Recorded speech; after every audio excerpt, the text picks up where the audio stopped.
worried, anxious,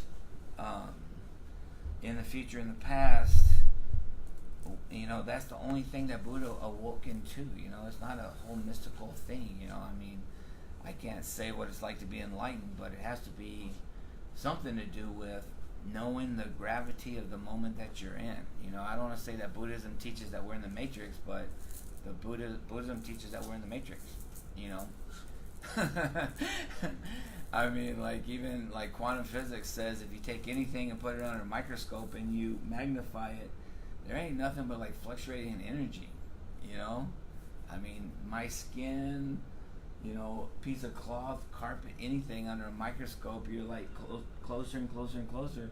There's just fluctuating energy, and why we perceive it as solid or real, I don't know. And that's not Buddhism, that's science. Ask anybody that's eating shrooms, they can tell you.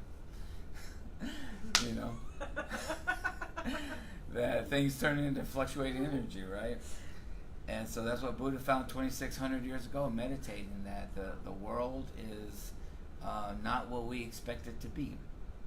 Even just recently, I went to a city, and the neighborhood I was in didn't seem real. It looked like they were trying to make it a hipster heaven.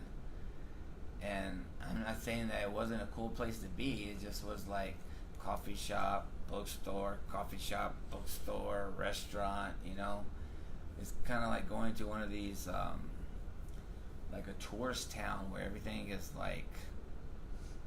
kind of set up to be cool, but it's not cool. Supposed to be like a beach shop, but they just built it, so it's not really. It looks like something's rusted out, but when you look, it's painted to look like rust. Or the chair looks all weathered, like it's been sitting out on the beach for 100 years, but then when you walk by, there's a price tag still hanging on it. Like they just built it to make it look that way, A lot of the stuff around us is fabricated and not exactly as we think it is, So Buddhism is constantly always telling us, step back and take a look at reality.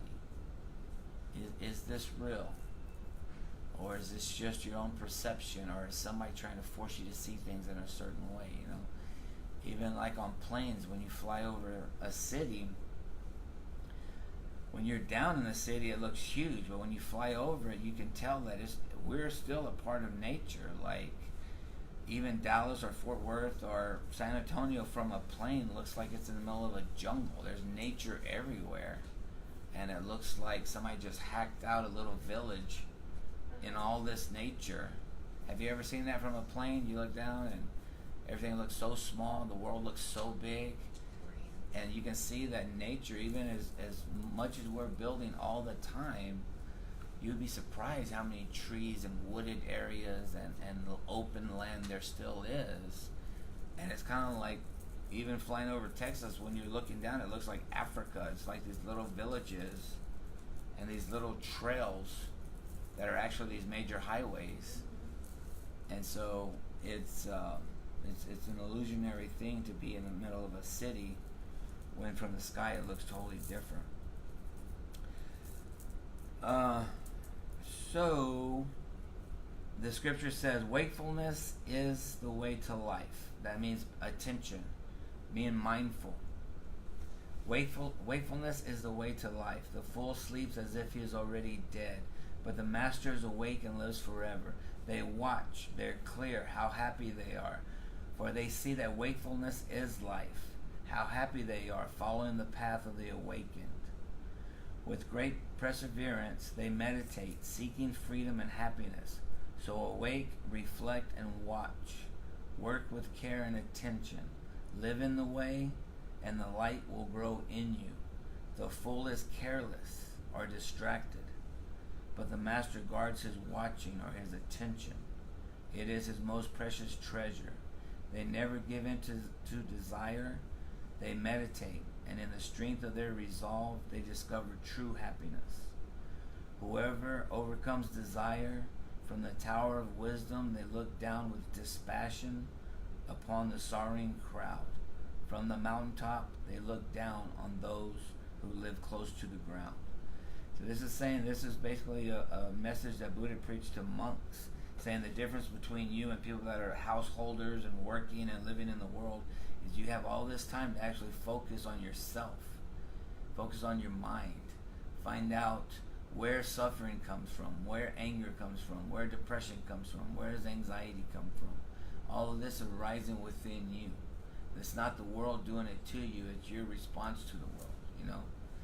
And so he's saying, this is your most precious gift. Utilize this time. Use whatever free time you have to meditate or look within. Pay attention, because you're able to get to a point. I like how it says that from the mountaintop you look down on those who live close to the ground. It's saying that after this time that you invest in yourself, in knowing yourself, your own mind, your own thoughts, and who you are, when things start occurring to you, it's like you're on a mountaintop. You're removed from it. You're the observer now instead of the participant, you know. Somebody says something, you hear somebody's talking, you know, mess about you. You're like, you get to a point where you're on the mountaintop now and you're saying, whatever, that's their opinion. I know who I am, you know. Or even if you get fired from a job, it's like, well, I guess this ain't the place I'm supposed to be, you know. And life is a lot like that. As far as, like, I'm 47 years old now. I look back at my life and it looks like a dream. All the stuff that I thought was so important, and the nights I cried and the nights I stayed up late worrying about stuff, that's a dream.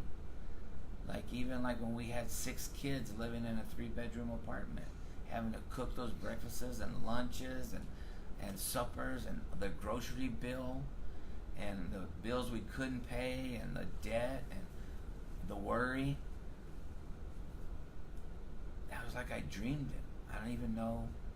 So like things in your life now that seem so important, things that you're worried about or you're not sure about, give yourself a break.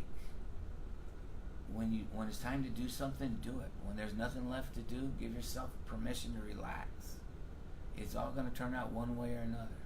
Everything's going to be okay, and even if it's not okay, that's still okay. Years from now, you're going to look back and know why you lost that job, why you lost that boyfriend, why that thing happened to you, why you went to the right instead of to the left. It'll all make sense in the future. So don't punish yourself or fret over it right now. Get up every day and do your best, and go to bed and sleep hard.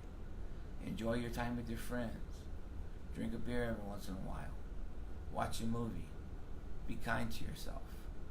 It's all going to work out. All right?